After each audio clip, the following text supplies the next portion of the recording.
নমস্কার, আমার আসাম ব্লগে আপনাদের সবাইকে অনেক অনেক স্বাগত।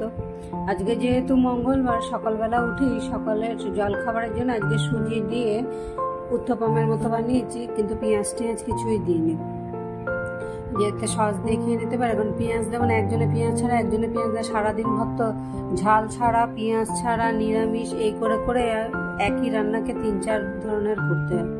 জলখাবার রেডি করে নিলাম। উমাটা নিয়ে চলে গেল। এখন ওর টিফিনেরটা আমি জোগাড় করে দিই।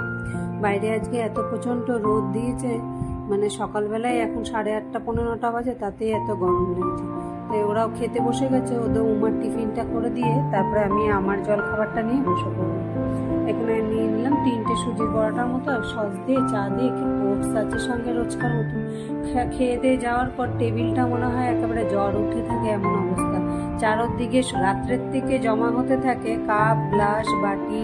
যে জল খাবে জলের গ্লাস, কে ওষুধ খাবে ওষুধের কাপ, চামচের থেকে আমাকে সমস্ত জিনিস টেবিলটার উপরে ছড়ানো। ওষুধের প্যাকেট থেকে সমস্ত সকালবেলা আর আমি ওরা না যাওয়া অবধি আর কোনো কিছু যেরকম থাকে ওরকমই ফেলে রেখে দিই। ওরা বেরিয়ে যাওয়ার পর একবারে বাসনপত্র নিয়ে তারপর টেবিলটাকে খালি করে সবগুলো, কারণ যে যেখানে খাবে সেখানে রাখবে কোনো কিছু। আর এপাশ থেকে ওপাশে কেউ সরাবে না, কারণ সরানো কারোর হ্যাবিট নাই, তো কেউ করেনি কোনোদিন। বলতে গেলে বলবে আমরা কোনোদিন করিনি, কোনো হ্যাবিট নেই। সেই জন্য আর বলা কওয়া বলে, যে যেরকম ভালোবাসে সেরকম হয়ে থাকে। আজকে রান্নাই করছে এদিকে কই মাছের দিয়ে বেগুন দিয়ে ঝাল, আর ওদিকে নিরামিষের গুলো তো মোটামুটি হয়ে গেছে।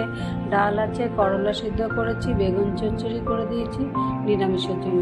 আর এদিকে আমার আর উমার জন্য অনেকদিন ধরে কই মাছগুলো রয়েছে, তো 3 পিস কই মাছ রান্না করছি। যে আজকে আর আমি আর উমার হয়ে যাবে, আর কালকে 1 পিস থাকবে, আমার হয়ে যাবে। তো বেগুন একটা ছিল, একটু পেঁয়াজ বাটা রসুন বাটা দিয়ে একদম ঝাল মাখা মাখা করে করবো। মোটামুটি হয়ে গেছে, পেঁয়াজ রসুন বাটা দিয়ে ঝাল ঝাল করে নামিয়ে ফেলেছি। আমারটা আমি একটা প্লেট উঠিয়ে নিলাম, আবার রাত্রে উমারটা আলাদা করে রাখলাম, গরমে যেন নষ্ট না হয়ে যায়। নিয়ে দুপুরবেলা খেতে বসে গেলাম। কাঁচা টমেটো কেটে নিয়েছি, এদিকে মাছের ঝাল, আর সঙ্গে আছে একটু মুসুর ডাল। উপর থেকে একটু লবণ ছড়িয়ে নিয়ে লেবু এক টুকরা নিয়ে খেতে বসে পড়লাম। এবার খেয়ে দিয়ে বেরিয়ে পড়বো টিউশনের দিকে। আজকের মতো ব্লগটাকে এখানে শেষ করছি। যারা যারা দেখছো, যদি ভালো লেগে থাকে লাইক সাবস্ক্রাইব করে দেয়। ব্লগটা কেমন লাগলো কমেন্টে অবশ্যই জানিও। হয়ে গেল, এই কুর্তাটা অনেকদিন ধরে পরছি, এটা আজকে পরে গিয়ে কালকে ধুয়ে দেবো। বাইরেই রয়েছে, সেই জন্য পরে আজকের মতো বেরিয়ে যায়। তালা মেরে দিলাম। এখন নিজের জুতো পরে, এই জায়গাটা না খুব একটা রিক্সি, কারণ যেটা গ্রিল ট্রিল দেওয়া নেই, তো পট করে স্লিপ করলে ওই পাশে পড়ে যাবো। তা হাফ করে দেওয়াল দেওয়া আছে, তবুও বৃষ্টি পড়লে খুব স্লিপারি হয়ে যায়। আজকের মতো ব্লগটা এখানে শেষ করছি। আবার দেখা হবে পরের আরেকটি ব্লগে। স্বাধীনতা দিবসের জন্য কি সুন্দরভাবে সাজিয়েছে জায়গাটাকে, দেখে নিজেরও খুব ভালোই লাগছে।